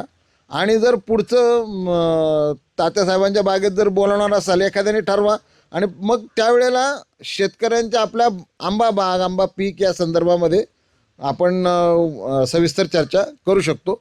मला वाटतं एवढं बोलणं माझं आज पुरेसं होईल. कुणाला काही प्रश्न विचारायचे असतील तर निश्चित विचारा. कुठले प्रश्न, टेक्निकल असू द्या, पब्लिसिटी असू द्या, तर जास्त आनंद होईल तुमच्या कुठल्या प्रश्न उत्तर द्यायला. सर्वांच्या वतीने त्या ठिकाणी जे पत्रकार आहेत, जे युट्यूबर्स आहेत, यांना आपण पुन्हा एक हात जोडून पुन्हा विनंती करूया, तुम्ही जेवढा फॉलोअप आमच्यासाठी द्याल आणि आमच्यासाठी काम कराल तरच हा शिवनेरी हापूस ह्या जगाच्या कोपऱ्यापर्यंत जाईल. अन्यथा यासाठी जे काळे साहेबांनी जे आता प्रयत्न केले त्याचा विचार सर्वांनी करा. आणि आज ते बोलले की आपण बाकी विषय भरपूर आहेत. जाऊ दे रवी, थांब ना जरा, यांना बोलू दे, थांब जरा, यांना बोलू दे, मग आपण बोलू. तुमच्या काही जरी शंका असतील युट्यूबवर त्या आणि पत्रकार मित्रांनी त्या आम्हाला सांगा, आपण उत्तर देऊ त्याचे, आपण उत्तर देऊ. सर्वसामान्य नागरिकांनी शिवनेरी हापूसच घ्यावा यासाठी त्या शिवनेरी हापूसची वैशिष्ट्य जी आहेत ती वैशिष्ट्य आपण काय सांगा? बघा, शिवनेरी हापूसचं पहिलं वैशिष्ट्य म्हणजे आपल्या भागातले शेतकरी अजिबात कल्टार वापरत नाहीत. हे फार महत्त्वाचं आहे. म्हणजे या गोष्टीला ना, ह्या गोष्टीला जर तुम्ही, मी म्हणून मुद्दाम म्हणतो की ज्या प्रसारमाध्यमातल्या मंडळींनी जुन्नरमधलं पर्यटन अत्युच्च टोकाला नेलं, त्याच्यातलं सगळ्यात मेन USP सांगतो मी तुम्हाला, की अख्ख्या महाराष्ट्रात सगळीकडे लोक कल्टर वापरतात. इवन केशरवाले पण कल्टर वापरतात, मराठवाड्यात वापरतात. कल्टर वापरणं चूक आहे का वाईट याच्यात आम्हाला जायचंच नाही. ज्यांना वापरायचं त्यांनी जरूर वापरा, पण आम्ही वापरत नाही एवढं 100%. सगळ्यात मेन USP राहील. कल्टारचं काय आहे की लवकर आंबा येतो, पण बागेची झाडाची खराबी होते, आणि शेवटी तुम्ही केमिकल घातल्यावर कुठेतरी जातं. दुसरं, आंबा उत्पादकांना म्हणून सांगतो, रवीला माहिती आहे किंवा गायकवाड मामाला माहिती आहे, श्रीरामला माहिती आहे, माझी बाग इतके वर्ष झाली एकही साखा फळ नाही, एकही साखा नाही. म्हणजे साधी गोष्ट नाही, जे शेतकरी त्यांना कळेल. शेवटी बरंचसं काम हे तुमचं तुम्ही काय देता खायला प्यायला त्याच्यावरती बरंचसं असतं. तर त्यातलं मी पहिला USP सांगेल की आमच्याकडं कोणीही कल्टर वापरत नाहीत म्हणून शिवनेरी हापूस तुम्ही वापरा. दुसरी गोष्ट, आमच्याकडं रासायनिक खत वापरण्याचं प्रमाण फार कमी आहे. उदाहरणार्थ जशी आता बांधावरची झाडे त्यांना कोण खत देणार आहे, काय खत मुद्दाम कोण देत नाही. फवारण्यांचं प्रमाण पण इतर महाराष्ट्राच्या भागापेक्षा प्रचंड कमी आहे आणि त्यामुळं हा आंबा गुणवत्तेने चांगला आहे. मी हापूस आंब्याची गुणवत्ता चांगली कशी याच्यावरती देखील मी आता वेळ नव्हता किंवा मला माहीत नाही तुम्हाला आवडल्यात का नाही क्लिप, त्यामुळे मी आवर्त घेतलं. अदरवाईज प्रत्येक मुद्द्यावर आम्ही क्लिप तयार केल्यात. 30 सेकंदात तुमच्या प्रत्येक प्रश्नाला उत्तर देता येईल. तुम्हाला जर पाहिजे असलं तर मी एक क्लिप ऐकून तो दाखवली मला वाटतं मगाशी ऐकून. म्हणजे प्रत्येक मुद्द्यावर आहे आणि खरोखर ज्याला हेल्थ कॉशियस राहायचं आहे त्यांनी शिवनेरी हापूस खा. दुसरी एक गोष्ट सांगतो तुम्हाला, सगळ्यांनी फिजिओलॉजी लक्षात घ्या. 50 वर्षांपूर्वी जे कोणी लहान होते त्यांनी आठवून बघा, कुणीही हापूस आंबा एप्रिल सोडा मेच्या सुरुवातीला पण खाल्लेला नाही. शक्यच नाही, अशक्य आहे. 15 मे पूर्वी हापूस आंबा येऊच शकत नाही. कोकणात आपण आत्ता गेलो तर आत्ता हापूस आंब्याची जी रस्त्याकडे जी झाडं आहेत त्यांना वरून फळं पडतात. मग जर त्यांची नैसर्गिक फळं आत्ता तयार होतात तर मग मार्च एप्रिलला कशी येतात? तर त्याला कल्टार असेल, बाकीच्या प्रॅक्टिस असतील, त्यात काही चूक आहे असं आमचं म्हणणं नाही. त्यांना 4 पैसे मिळवायचे ते त्यांनी त्यांची पद्धतीने करावं. आम्हाला कोणाशी तुलना करायची नाही, काहीच नाही. आमच्या भागात कमीत कमी रासायनिक वापर हा आमचा USP राहील शिवनेरी हापूसचा. गेल्या वर्षी मांगीलाल साटला नावाची व्यक्ती आपल्या सुंदरगडला परिचित असते. त्या माणसाने माझ्याशी कॉन्टॅक्ट करून मला फक्त शिवनेरी हापूसच द्या, तुमचेच आंबे पाहिजे. मी 6 बॉक्स दिले. गेली 15 दिवस झालं तर मला यावर्षी 12 बॉक्स माझ्या मुलांनी अमेरिकेला पाठवायचे. तर अमेरिकेत ते आंबे मिळत नाही असं नाही, परंतु आपल्या जुन्नरचा आंबा हवा आहे असं त्यांनी आग्रह केला. मला 12 बॉक्स पाहिजे, बरं का सर, 12 बॉक्स पाहिजे. बऱ्याच वेळा शंका कुशंका निघतात, जून नंतर आंबा खावा का? जून नंतर आंबा खावा का याचं उत्तर आहे निश्चित खावा. म्हणजे मला त्याचं काही पुढचं काय म्हणजे त्यातलं त्याच्यामध्ये कुठे आळी निर्माण हां होतो, पाणी आणि हां ठीक आहे. हां, मारवाडी लोक खात नाही, ठीक आहे, नो प्रॉब्लेम. हे बघा, जैन समाजामध्ये अशी एक धारणा आहे, त्यांचं काहीतरी काय काय असतं ते नाही, अर्धा नक्षत्र लागले की ते खात नाहीत. पहिली गोष्ट म्हणजे जैन समाज खात नाही, तरीही आपला आंबा विकला जातो ना. असं थोडीच आहे की हापूस आंबा विकला जात नाही जूनमध्ये. उलट माझा आंबा तर जुलैमध्ये देखील विकला जातो. एकही फळमाशी नसते. तुम्हाला मी उदाहरणच दाखवतो आहे. पिशवी लावा, तुमचा हा विषय संपतो. दुसरा विषय की जे खात नाहीत जूनमध्ये त्यांचे काही विचार असतील तर सोडून द्या ना. आपल्याला लाखोचं मार्केट पडलेलं आहे. मुंबईची लोकसंख्या 2 कोटी आहे. 2 कोटी लोकसंख्येतले 10-20 लाख लोक खात नसतील तर उरलेले 1.5 कोटींना द्यायला आपल्याला आंबाच पुरणार नाही. जर जुन्नरच्या शिवनेरी हापूसचं योग्य मार्केटिंग झालं तर आंबा पुरणारच नाही, पुरूच पडू शकत नाही. आजही क्राफ्ट मार्केटला जा, कुणी पत्रकारांनी जा आणि विचारा जुन्नर हापूस चालू झाला का, तर ते टोपली उचलणारे देखील विचारत नाही, साहब रुको जरा 15 दिन आंबा मत लो, वो जुन्नर का हापूस आने वाला है 15 दिन के बाद. ही वस्तुस्थिती आहे. त्यामुळं जी अळीचा प्रश्न आहे, ही अळीचं तुम्हाला पिशव्या लावल्या तर तो विषय संपेल. आणि आपल्या भागात एवढा अळीचा प्रादुर्भाव नव्हता. 2-3 वर्षापूर्वी एकदा आपल्याकडे 2 वर्षे फळमाशी आली, ती पण गेल्या 2 वर्षात कंट्रोलमध्ये आली. शेतकऱ्यांच्या अनुभवातनं जर बघितलं तर तुम्ही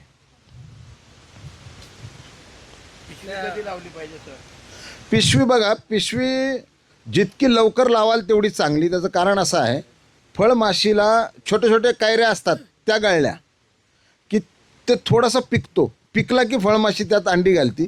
आपल्या दृष्टीने ते निरुद्रवी फळ असतं, काहीतरी गळून पडले, ते बागेत फिरतच असतं.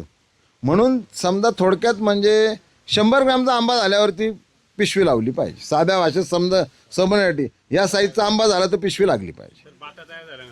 बाटा आता आज जाऊन कोण बघणार, म्हणजे थोडक्यात 100 ग्रॅमचा झाला म्हणजे बाटा तयार होतो, सगळं होऊन जातं.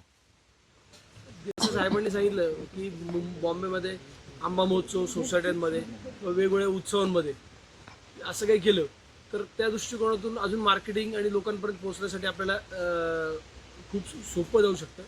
आणि तिसरा महत्त्वाचा विषय, पण एक सांगितलं तर प्रश्नाची उत्तर देता येतात, नाही तर विसरून जाईल मी. पहिलं काय होता? पहिले आपण म्हटलो की तालुक्यात 2 तालुक्यातले एकत्र आपण आंबे करून हां ब्रँडिंग हां एक दोन बरोबर आलं लक्षात. एक म्हणजे ब्रँडिंग करून मी जसं म्हटलो यावर्षीपासून आपल्याला सगळ्यांना एकत्र यावं लागेल आणि पुढच्या वर्षीपासून सगळ्या शिवनेरी हापूस उत्पादकांना प्रयत्न करावे लागतील. त्यातला हा एक भाग राहील की शिवनेरी हापूस या नावाने आपल्याला कलेक्टिव्ह प्रिंट करून मिळेल. पण तुम्हाला मी सांगतो मार्केट कसं काम करतं. कुठल्याही देवगड आणि रत्नागिरीवाले शेतकरी प्रिंट करत नाहीत. बाजारात नाव झाले रत्नागिरीचं की ते प्रिंटिंग प्रेसवाले रत्नागिरी हापूसचे बॉक्स तयार करतात. तुम्ही मंडळींनी थोडी मदत केली ना तर आपोआप शिवनेरी हापूस नावाने आमच्याकडं बॉक्स तयार होतील आणि एका याला मिळतील. दुसरी गोष्ट दुसरा तुम्ही काय प्रश्न विचारला होता. हां सोसायटीमध्ये हापूस आंब्याची लागवड करायला पाहिजे का. तर आंबा महोत्सव 100% करायला पाहिजे. त्यासाठी आपल्याला पुढच्या वर्षी सगळ्यांनी मिळून म्हणून एकत्र 3-4 महिने एकदा बसावं लागेल आणि या सगळ्या पुढचे टप्पे जे आहेत ते आपल्याला पाडावे लागतील. त्या दृष्टीने पण शेतकरी करतील. तिसरा काय प्रश्न. आपण ग्रामीण भागामध्ये जसं आपण सांगितलं की बांधावर झाड लावून आपण त्यातून रोजगार उत्पन्न करू शकतो तसं आपण इथं काही तिथून मॅन्युफॅक्चर करू शकतो का. आता मागे 2-3 बातम्या आल्या की आंबारस कशा पद्धतीने निर्माण केला जातो तो विषय वेगळा आहे. पण आता बरेचसे जण माझ्यासारखी मंडळी आपण बाहेर गेल्यावर लागणार आंबारस बी खात नाही आणि आम्ही ते पनीर पण खात नाही. तर त्या दृष्टीवरून आपण रासाची इथं आंबारस उत्पादन करायची फॅक्टरी सगळी 10-20 शेतकरी एकत्र येऊन शासनाच्या काही योजना एकत्र येऊन कर्ज केल्या तर त्याचा फायदा सगळ्यांना होऊ शकतो. आता याच्याबद्दल माझं मत आहे की म्हणजे आता व्यक्तिगत मत आहे. माझा अनुभव सांगतो. मत म्हणण्यापेक्षा सोडा. मी हापूस आंबा जो रॉ विकला जातो म्हणजे आपण खायला विकला जातो तेवढा पैसा ज्यूसला कधीही मिळत नाही. कधीच मिळू शकत नाही. आपल्या हापूसला एवढी डिमांड आहे तुम्हाला म्हणतो. हा प्रश्न कधी येतो फळं वाया गेली तर आपल्याला आपल्या भागाला तो प्रश्न अजिबात सतावत नाही. आपला हापूस आंब्याचा रस करून जर विक्री करायची झाली तर तो एवढा महाग पडेल की तो बाजारात जाणार नाही. त्यामुळं आपल्या भागाचं हे फार मोठं वैशिष्ट्य आहे की आंबाच आपला खाल्ला जातो. जर लोक 300-400 रुपये डझनने आंबा घेतात कमीत कमी. आता तर 1000 रुपये डझनने आंबा जातो. अगदी शेवट राजापुरी ज्या वेळेला खूप येतो त्यावेळेला भाव कमी होतो. पण जुन्नर हापूसचं वैशिष्ट्य दुसरं सांगतो. सगळ्यांनी मार्केटला अभ्यास करा. जुलै आला की परत भाव वाढायला लागतात. 700-800 1000 रुपये डझनला मिळतात. आपल्या भागाला हा प्रश्नच नाही की याचा ज्यूस करा पल्प करा प्रोसेसिंग करा. माझा अनुभव या उपर कोणी शेतकऱ्यांनी एकत्र आले आणि केले तर स्वागतच आहे. त्याच्यात काय म्हणजे वाईट वाटण्याचं काही कारण नाही.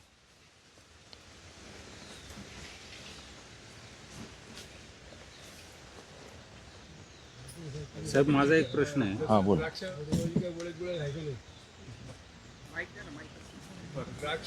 हां अरे बस हां तोच करायचं आपल्या पुढच्या वर्षी करायचं तेच करायचं. हां बरेचसे तिथे विक्री करणारे त्यामुळे मी मागं खूप प्रयत्न केला होता पण ते होत नाही. आपण लवकरच करू आपण हळूहळू करत राहू. हा विचार. माझा प्रश्न असा आहे मार्केटचा विषय सोडून की आपण जी बाग तयार करतो झाडं लावतो ही झाडं लावत असताना रत्नागिरी म्हणा किंवा गुजरातवरनं कलमी हुंड्या आणून लावलेल्या चांगल्या की जाग्यावर कलम केलेलं चांगलं. बाज योग्य बघा. हां बरोबर. जाग्यावर जर कलम केला असेल तर त्याच्यापासून फायदा का आणि जर कलमी हुंड्या आणल्या तर फायदा का आणि जर नसेल तसं करायचं तर त्याच्यापासून तोटा काय याची थोडीशी माहिती द्या. ऐका ना परत सांगतो तुम्हाला शेतकरी मंडळींना परत सांगतो. असे प्रश्न आपण पुढच्या बैठकीला ठेवा. आत्ता मी याचं उत्तर देतो पण आत्ता प्रश्न विचारू दे ह्या मंडळींनी. ध्यानात घ्या तुम्ही. तुम्हाला पब्लिसिटी करण्याच्या दृष्टीने काय अडचणी येतील काय वाटू शकतं काय तुम्हाला प्रश्न विचारले जातील त्याच्यावर घेऊयात. याचं एक उत्तर हे पब्लिसिटीमध्ये नाही पण याचं उत्तर एकदम सोपं आहे की गावठी कोय लावूनच झाड लावावं. माझी जी सगळी जुन्नरची बाग आहे ही सगळी त्याच्यातनंच लावलेली आहे. 101% त्याचे खूप फायदे आहेत तोटे काहीच नाहीत. जी कलमं आणून लावली त्या कलमांचं काय होतंय हे जो अभ्यास आहे त्याला मी खाजगीत सांगेल. कलमं आणून लावण्यात काहीही अर्थ नसतो. जी निम्मी अर्धी झाडं लागतात आणि 10-20 वर्षात लोक काढून टाकतात त्याचं कारण फॉल्टी कलम हे असतं. कलम कुणी केले कसं केलं माहीत नसतं. विकणारा आपल्याला शोरूममध्ये आपण नर्सरीत जातो तो काय स्वतः तयार करत नसतो. त्याच्या मागं कोणीतरी करत असतो त्यामुळे तो घेत असतो. त्याने कसं केलं माहीत नाही. त्यामुळे इन सिटू करावं. पण मला असं एवढी विनंती आहे की तुम्ही मंडळींनी प्रश्न विचारावे. शेतकरी मंडळींना मी विनंती करेल की आपण हे संपलं की वाटेल तेवढा वेळ बसू. मला तर काय काम धंदा नाही, रिटायर माणूस आहे. दिवसभर म्हणलं तरी माझा हात धंदा आहे. हा जाऊ द्या, विचार विचार विचार विचार. 2 मिनिटं हाचा प्रश्न हा केला आणि मग पुढचं घ्या. की परत विसरू नको जायला हां की माझा स्वतःचा अनुभव. तुम्ही जे उत्तर दिलं की आपण इथं जागेवर कलम केलेलंच चांगलं, मी त्या मताशी सहमत आहे. पण माझा स्वतःचा अनुभव असा की आपण जे गावठी उंडी लावतो, एक ठाकरेचं पोरगं समजा, ते गावठी उंडी म्हणजे ठाकरेचं पोरगं, आणि त्याला वरती कलम करतो हे ब्राह्मणाचं पोरगं. आता तुम्ही गुजरात म्हणा, रत्नागिरी इकडच्या हुंड्या आणतो, तिकडचं हवामान हे दमट हवामान, आपल्याकडचं थोडंसं बदल आहे, कोरडं हवामान. तर त्या याच्यामध्ये तिकडचं कलमी हुंडी आणली म्हणजे आपण ब्राह्मणाचं पोरगं आपल्या थंडी वाऱ्यात आणून बसवतो इथे. ते लावल्यानंतर ते झुंजू असंच चालणार. पण आपण इथं गावठी हुंडी लावली आणि त्याला वरती ब्राह्मणाच्या पोराला म्हणजे कलम बसवलं, तर खाली खातंय कोण? ठाकरेचं पोरगं, आणि वरती देतंय कुणाला? ब्राह्मणाच्या पोराला. तर ते कलमी हुंडी जी आहे, ब्राह्मणाचं पोरगं, ते ठाकरेचं पोरगं अन्न पुरवतं आणि वरती ब्राह्मणाच्या पोराला दिल्यामुळं ते सशक्त होतं आणि उत्पादन त्या पटीत वाढतं. असा हा माझा अनुभव. बरोबर, तो चुकीचा असू शकतो. बरोबर आहे, बरोबर बरोबर, याचं निरीक्षण बरोबर आहे. आता फक्त तुमच्याकडून काही प्रश्न असले तर.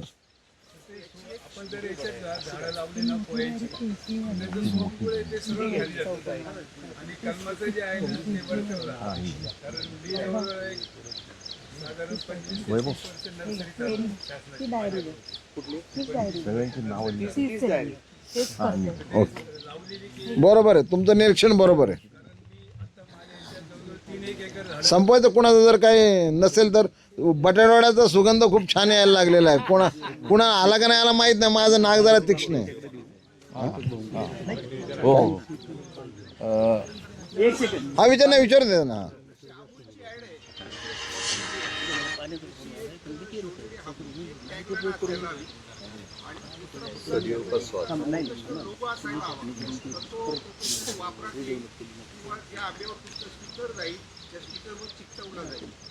एकदम बरोबर सूचना आहे. म्हणून म्हणतो की तुमच्या लोकांशी बोलल्यावर इनपुट काय ना काय मिळणार आहे. नोटेड करतो आम्ही, म्हणजे टॅगलाईन पण आणि सगळ्यांचं मिळून एखादा लोगो, हे दोन्ही गोष्टी डोक्यात ठेवल्या आता.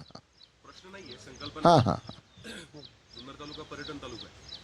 पर्यटन म्हणून आपण सगळे प्रमोट करतच आहोत. आता शिवनेरी हापूसला चांगलं मानांकन मिळतंय, लोकांपर्यंत पोहोचतं. एक संकल्पनामध्ये ऐकण्यात अशी आली होती की झाड दत्तक देण्याची एक प्रक्रिया असते. की जर समजा आपल्याकडे कृषी पर्यटन आहे किंवा आपण लोक करतोय, एक साधारणतः तुमची 200 झाडांपैकी 10 झाडं जर तुम्ही ठरवली की 10 झाडं दरवर्षी आपल्याला दत्तक द्यायची, त्या वर्षभरापुरतं ते झाड जर आपण दत्तक दिलं काही ठराविक रुपयाला, पण हे दत्तक घेणारी मंडळी कुठली असणार आहेत? सगळी शहरातली आणि वेगवेगळ्या भागातली असतात महाराष्ट्रात.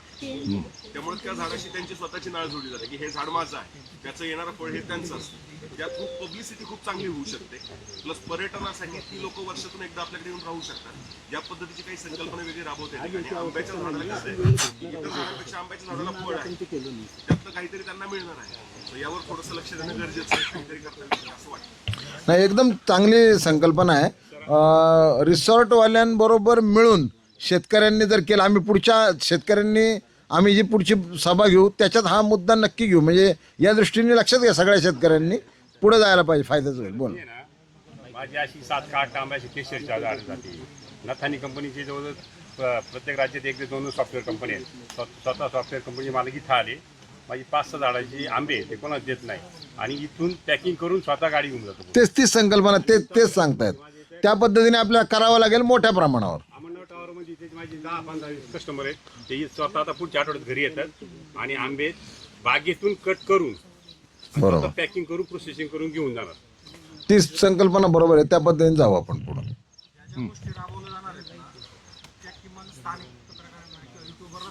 ठीक आहे, तेच बरोबर बरोबर. जल जीवनची सर परवा आहे ना, जल जीवन तशा गोष्टी गेल्या पाहिजे, म्हणजे बऱ्याचदा माहित नसतं. नाही सर, माझी ना ह्या कामाची जल जीवन मिशनची मंत्रालयातून जी टीम आली त्यांनी माझी संपूर्ण भागाची व्हिडिओ रेकॉर्डिंग केलं आणि त्याची शूटिंग करून आता त्याची लाईव्ह एक 8-5 तासामध्ये रेकॉर्डिंग होणं लाईव्ह. तुम्हाला एकदम साधं सांगतो, त्यांची संकल्पना बघा. प्रत्येक शेतकरी इथं ज्यांच्या बागा आहेत ना, त्यांनी कुठल्या तरी एखादं कृषी पर्यटन केंद्र किंवा रिसॉर्टवाल्याशी संपर्क साधा आणि त्या जो पर्यटक येतो त्याच्याकडे राहायला, त्या पर्यटकाला बुवा ह्या झाडाचे आंबे आम्ही तुला देऊ, कसे बा, समजा झाडाला 10,000 रुपये दे किंवा 500 रुपये डझनने देऊ, ह्या झाडाचे तुला नक्की फळं देत जाऊ. सुरुवात करा, प्रयत्न करा. 2-4 जणांना यश आलं की त्याचं बघून बाकीचे जण करू शकतील. होऊन जाईल हे होऊन जाईल. सर मी एक मुद्दा आहे. आता सगळ्या जेवढ्या आंबा उत्पादक आहेत किंवा शेतकरी सगळ्या घरात अँड्रॉइड मोबाईल आहेत. कमीत कमी 2 ते 3 फेसबुक, इंस्टाग्राम, ट्विटर, यूट्यूब सगळेजण वापरतात. 3 टाईम आपण जेवतो, बरोबर आहे. 3 टाईम जर त्यांनी आत्ता आपल्याकडे उरल्यात 2 महिने 10 दिवस, साधारण जुलैपर्यंत घालून 2 महिने 10 दिवस जर आपण सकाळ दुपार संध्याकाळ त्याचे लाईव्ह सेशन केले, त्याचे फोटो केले, त्याचे व्हिडिओ केले आणि जर संपूर्ण जुन्नर तालुक्याला आपण आवाहन केलं तर ह्याच्यात भाग घ्या. एक चांगला ट्रेंड तयार होईल या 2 महिन्यात आणि आपण जास्तीत जास्त लोकांपर्यंत सहज मार्केटिंग म्हणजे आपण कमीत कमी 2 तास तर सोशल मीडियाला घालवतो प्रत्येक जण. एक चांगल्या पद्धतीने उपयोग जर केला तर निश्चित चांगला यश मिळेल. आता बघा, आपण आता एकदम गंभीररित्या तुमच्यापर्यंत मी यायला लागलो. बघा, गंभीररित्या यांनी जो मुद्दा मांडला हा एकदम बरोबर. 2 तास सोशल मीडियाला घालवायच्या ऐवजी स्वतःचं एक 10 मिनिटाचं तरी लाईव्ह करा, रील करा. प्रश्न तुमची मदत कुठं होणार आहे बघा. हे दाखवणार कुणाला? जो शेतकरी आहे. समजा मी नोकरीत आहे, माझे 5-10 हजार लोक ओळखीचे आहेत, परंतु एखादा शेतकरी त्याचे त्या गावातले 25-50, 100-200 सोडले तर नाहीत. तर तुम्ही मंडळी असं ह्या लोकांनी तुम्हाला काय फीड दिला तर कराल का? इश्यू असा आहे. तर असं जर जुळलं ना, जसं यांनी म्हणले की कृषी पर्यटन केंद्र किंवा रिसॉर्टवाल्याला शेतकऱ्याशी आम्ही जुळवून देऊन मग त्याला तर आंबा देईल, तसे जर मी रील केले तर यांना दिले, यांनी जर टाकले तर पोचतील तरी. अदरवाईज मी एकट्याने रील करून इंस्टाग्रामला टाकले तरी पुढं जात नाही ते. हा जो मुद्दा आहे ह्या जर सोडवायला जर मदत मिळाली ना तर 100% मग मी स्वतः यांच्यातल्या सगळ्यांना सांगून एक एक करून करेक्ट करू शकतो. मुद्दा हा समजून घ्या तुम्ही, तो त्याच्यात तुमची गरज मोठी लागेल. याच्यामध्ये एक सगळ्यात महत्त्वाचा विषय समजून घ्या की आपण ज्या वेळेला ऊसाचं मार्केटिंग करतो आपण नाव दिलं शिवनेरी, बरोबर की नाही? म्हणजे आपल्याकडे जगाचं आकर्षणाचं केंद्रबिंदू शिवनेरी किल्ला राजे. तसंच आपल्याकडे ओझर आहे, देनेद्री आहे, आमचं रेडा समाधी मंदिर आहे. तर महाराष्ट्रभरातून पर्यटक येतात. आता मध्ये आम्ही कोकणात गेलो, कोकणात जाताना लाडघर असेल किंवा मुरुड असेल, तिथे गेल्यानंतर काय तर हरणे बंदरावर जाऊन मासे घ्यायचे. तिथल्या फूड कल्चरला आपण तिथं कनेक्ट होतो. तर जुन्नरमध्ये खूप चांगलं फूड कल्चर आहे. आपली मासवडी असेल, आपलं शेगुळे असेल, अनेक काही गोष्टी. तसं आपलं जर हापूस हे फूड कल्चर आपण जर समजा युट्यूबमध्ये आपण चांगली प्रसिद्धी देतो. जर कधी जुन्नरला एखादा व्यक्ती येतोय आणि आपण जर सोशल मीडिया किंवा ती एक क्रेज तयार केली चालेल किंवा जुन्नरला आल्यानंतर आपण 1-2 पेट्या हापूसच्या घेऊन जाऊयात. अशा पद्धतीने लोक जे आता आम्ही मध्ये कोकणातून आलो तर त्या याच्या बॉक्समध्ये, मोबाईलच्या बॉक्समध्ये घालण्यासाठी मासे घेऊन. तर शिवनेरी की आपल्याकडे पर्यटक येतोय म्हणजे त्याला आकर्षित करावं नाही लागत आहे, तो ऑलरेडी येतोयच आहे.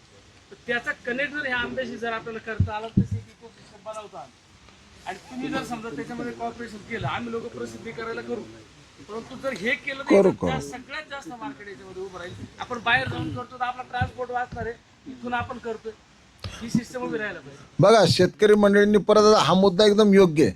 आपल्याकडं शिवनेरी आहे, लेण्याद्री आहे, ओझर आहे, रेडा समाधी आहे. या ट्रस्टींबरोबर जर शेतकऱ्यांनी संपर्क साधला आणि इथं आमचा एखादा स्टॉल द्या किंवा माहिती द्या, पॅम्पलेट देतो, माझ्या बागेचं नाव द्या, माझी माहिती द्या, तरी हा कनेक्ट होऊ शकेल. मुद्दा एकदम सोप्पा आणि इम्प्लिमेंट करण्यासारखा आहे.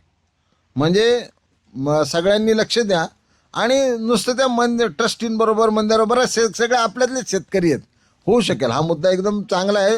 मस्करे सर, तुम्ही मंडळी लक्ष द्या. हा मुद्दा एकदम इमिजिएट इम्प्लिमेंट करण्यासारखा आहे. हा बिडवायचं ते घोडेगावला परवा भेटलेच होते आम्हाला. त्या तुमचं जसं त्याचं चाललं तसं ह्याचं पण बघा, ह्या ट्रस्टीवर करू आपण मग. हां, मुंबईच्या वाशी मार्केटच्या काही क्लायंटची कामं केली होती, जी मार्केटची लोक दुसरीकडून आंबा मागवतात, म्हणजे महाराष्ट्राबाहेरचा. त्या क्लायंटचं म्हणणं असं होतं, वास्तूचे क्लायंट्स होते, मग त्यांना म्हणणं होतं की मला महाराष्ट्रात आंबा नाही मिळत. आणि बरीचशी लोक वाशी मार्केटची इथलीच आहेत, स्थायिक आणि त्यांना आंबा हवा आहे, दुसरं कुठे. दुसरा मुद्दा पाहिलं होतं पुण्यातले असे क्लायंटची जे नॅचरलमध्ये खाण्याचा प्रयत्न, म्हणजे बऱ्याचशा अशा संस्था काम करतात की ज्या ऑर्गॅनिक बेसमध्ये वर्क करतात, की किंवा विदाऊट कमी केमिकल असतील, विदाऊट केमिकलमध्ये असतील. इथे जर आपण शिवनेरी हा प्रमोट करू तो फार मोठा कसा आम्हाला तुमची मदत पाहिजे होती त्यासाठी की कसं करायचं मान्य आम्ही तयार आहोत. आता ह्या संस्थांना आहे ना बऱ्याचशा काही मोठे बचत गट काम करतात पुण्यामध्ये. ज्या मोठ्या संस्था आहेत बचत गटांना रन करतात सिटी बेस. इकडचा गावकडचा विषय नाही, सिटी बेस. जो पुणा मुंबई जो मेट्रो सिटी आहे त्या मेट्रो सिटीला काही बचत गट काम करतात, काही अशा संस्था काम करतात ज्या ऑर्गॅनिकवर भर घालतात आणि हेल्थवर भर देतात. अशा संस्थांशी जर कनेक्ट केला तर हा आंबा लवकर जाऊ शकतो. थोडक्यात एक मुद्दा सांगू का? यांचा मुद्दा काय आहे की जी लोक एकदम ह्या फूड कल्चरमध्ये मला ऑर्गॅनिक प्रमोट करतात त्यांच्यावर आपला कनेक्ट जर वाढ तुम्हाला अशा काही बचत गटाच्या ज्या महिला आहेत प्लॅटफॉर्म संस्था चालवतात त्या प्लॅटफॉर्म द्या. हां बस बस काय होतं की तो हायवे आळे फाटाला क्रॉस होतो. तिथं एखादा हब केलं आपण एखादं रिसॉर्ट आहे तेवढ्यांची यादी जरी आपण सगळ्यांना मिळवून आणि उदाहरणार्थ याला दिलं तर माझे आंबे चालू आले, मी महिनाभर तुम्हाला आंबे देऊ शकतो. त्याचा सुद्धा आपल्याला वापर चांगला होईल. रिसॉर्टला विक्रीला बरं नुसतं GI मिळाल्यामुळं काही होणार नाही आपल्याला सांगतो कमळ कोकळा म्हणून आमचा मित्र आहे सरांना माहिती 70 किलोमीटर 20 रुपयाला एक पुडी विकतो. त्याला इथं CSD पंप आहे बंड्या सर्व्हिस स्टेशनला. त्याला 2000 रुपये खर्च आला, 4000 पर डे प्रॉफिट. आता मी दुसरा माझा मुद्दा राहिला जसं खरमाळे सरांच्या आपल्या तयार करू आम्ही तुमचे कामगार म्हणून करून ठेवू की बाबा तुमच्याकडून आमच्याकडून शिवनेरी हापूस आम्ही तयार करून देतो. काही ना काही मटेरियल तुमच्यामार्फत तुमचे फॉलोअर्स एवढे हजारोच्या संख्येने आहेत. या पद्धतीने जर केलं ना तर मला वाटतं इमिजिएट आमच्या काही ॲग्रिकल्चर ग्रॅज्युएट्सनी ह्या तयार केलेल्या आहेत. तुम्हाला पाहिजे तेवढं आम्ही तुम्हाला इनपुट देऊ शकतो. तुमच्याकडून फिरवल्या ना तर हळूहळू बघा परत एक सांगतो मी तुम्हाला त्यासाठी एवढा प्रयत्न केला नाही जेवढा तुम्ही सगळ्या मंडळींनी कलेक्टिव्ह. कारण याच्यात मी पण पार्ट आहे. म्हणजे तुमच्या याच्यात फक्त शिवनेरी हापूस जर ॲड केला या सोबतच 2015चा नाणेगाठचा त्यामुळं ते त्या परिसरामध्ये फार सारी जांभळं पिकत होती. तर पर्यटक यायला लागले का मी त्याच्याकडून जांभळं घ्यायचं आणि फार सुंदर जांभळे म्हणायचं निघून त्यांनी 15,000 रुपये फक्त जांभळं उचला. बघा म्हणजे आपण काय पाहिलेलं आहे. प्रशासकीय सेवेमध्ये अतिशय चांगले काम केलेले आमचे अभिमन्यू काळेसाहेब यांनी पवारसाहेब अजितदादा पवारसाहेब यांच्या पाठीमागे लागून हापूसला शिवनेरी हापूसला मानांकन मिळवण्यासाठी खूप प्रयत्न केले आणि त्यांची ही धडपड अजूनही चालू आहे. संपूर्ण तालुक्यामध्ये संपूर्ण जिल्ह्यामध्ये याचा विस्तार व्हावा आणि शिवनेरी हापूसचं नाव सर्व जगामध्ये पसरावं या इच्छेने ते अतिशय तळमळीने काम करत आहे. आम्हाला साहेबांचा खूप अभिमान वाटतो आणि मस्करे सरांनी देखील हा कार्यक्रम करण्यासाठी खूप तळमळीने काम केलं. तसेच आमचे बंधू विनायकराव आणि त्यांचं संपूर्ण कुटुंब त्यांनी विनीत फार्ममध्ये हा कार्यक्रम अतिशय चांगल्या पद्धतीने आयोजित केला आणि या ठिकाणी तुम्ही सर्वजण आलात. खरोखर तुम्ही यूट्यूबर्स पत्रकार तुमची तळमळ आणि जिद्द पाहून खरोखरच म्हणजे शिवाजी महाराजांनी त्यांच्या मावळ्यांमार्फत जे काम करून घेतलं मला वाटतं ते मावळे आज देखील आपल्यामध्ये हजर आहेत असं अगदी मनापासून वाटतं. आणि तुमची प्रत्येकाची तळमळ हे आपल्या तालुक्याचा काहीतरी चांगला विकास व्हावा तालुक्याची प्रगती व्हावी या ध्येयाने तुम्ही प्रत्येकजण प्रत्येकाची इच्छा आहे तळमळ आहे आणि तुम्ही या ठिकाणी आलात आणि आमच्या संपूर्ण ढोबळे कुटुंबाला खूप अतिशय आनंद झालेला आहे. आणि आमच्या विनायक शेठच्या कुटुंबाबद्दल म्हणजे मला त्यांच्या वडिलांची देखील आज या ठिकाणी खूप आठवण येते. चंद्रकांत शेठ ढोबळे म्हणजे माझे वडील मनोहर शेठ ढोबळे आणि चंद्रकांत शेठ ढोबळे हे म्हणजे अगदी अतिशय जवळचे मित्र एकमेकांचे. म्हणजे ज्यावेळेला माझे वडील गेले त्यावेळेला ढसढसा रडताना मी नानांना पाहिलेलं आहे. तर असं हे कुटुंब आणि नेहमीच सामाजिक उपक्रमामध्ये सहभाग विनायक शेठचा असतो आणि आमचे ढोबळे बंधू देखील खूप चांगल्या पद्धतीने समाजामध्ये काम करतात. आमचे राजू आणि त्याचा एक लोगो असावा. तर कृषी विज्ञान केंद्राने जे प्रपोजल आपण सबमिट केलेलं आहे आणि त्या प्रपोजलला आपण एक लोगो पण सबमिट केलेला आहे. तर माझ्या समोर जे आहे तर तो लोगो आहे आणि या लोगोची एक 2-3 वैशिष्ट्य पण मी तुम्हाला सांगू इच्छितो की आपल्या हापूसचा आकार त्या लोगो त्या आंब्याला दिलेला आहे. त्याचबरोबर त्याचं कलर कॉम्बिनेशन आपल्या हापूसला अतिशय चांगल्या पद्धतीने मॅच व्हावं हा उद्देश आहे. शिवजन्मभूमीतला आंबा आहे म्हणून आपल्या शिवजन्माचं जे वरची सगळी डिझाईन आहे ते शिवजन्मभूमीची घेण्यात आलेली आहे. महाराजांच्या राजमुद्रेचा आकार घेण्यात आलेला आहे आणि त्याचबरोबर वरची जर तुम्ही पानं पाहिली तर अतिशय लश ग्रीन म्हणजे ते एनर्जीचं प्रतीक आहे. आणि अशा या सर्व लोगोचं संपूर्ण टीमने अतिशय सुंदर डिझाईन केलेलं आहे. त्याचबरोबर त्याच्या खाली जर तुम्ही पाहिलं तर सदियो का स्वाद, सदिया म्हणजे टेस्ट ऑफ ट्रॅडिशन, अशा पद्धतीचं त्याचं आपण जे घोषवाक्य आहे ते या ठिकाणी घेतलेलं आहे. मॅडम मगाशी जसं म्हटलं की ते इंग्लिश की मराठी, तर आपण हापूस हा शब्द इंग्लिशमध्ये सुद्धा HAPUS सरांनी मगाशी सांगितलं त्याच पद्धतीने वापरतोय आणि शिवनेरी हा शब्दही तसाच वापरतो आहे. तर अशा पद्धतीचा हा लोगो ऑलरेडी आपण प्रपोजलमध्ये दिलेला आहे. काम अंतिम टप्प्यामध्ये असल्यामुळे आपण अजून पब्लिक केलं नव्हतं, परंतु हा लोगो आपण सर्व पब्लिसिटी इव्हेंट्समध्ये त्याचबरोबर सर्व बॉक्स आणि मार्केटिंग इव्हेंट्समध्येही सुद्धा वापरू शकतो आणि हा लोगो या ठिकाणी आपण प्रदर्शित करीत आहोत. आपण यापूर्वीही मला वाटतं अजितदादांच्या हस्ते या लोगोचं अनावरणही यापूर्वी केलेलं आहे. धन्यवाद.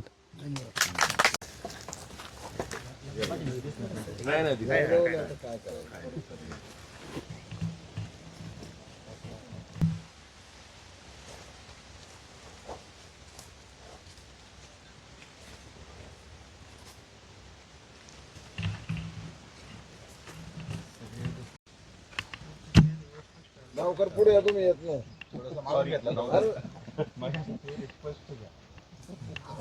व्हिडिओ काढला 30 सेकंद.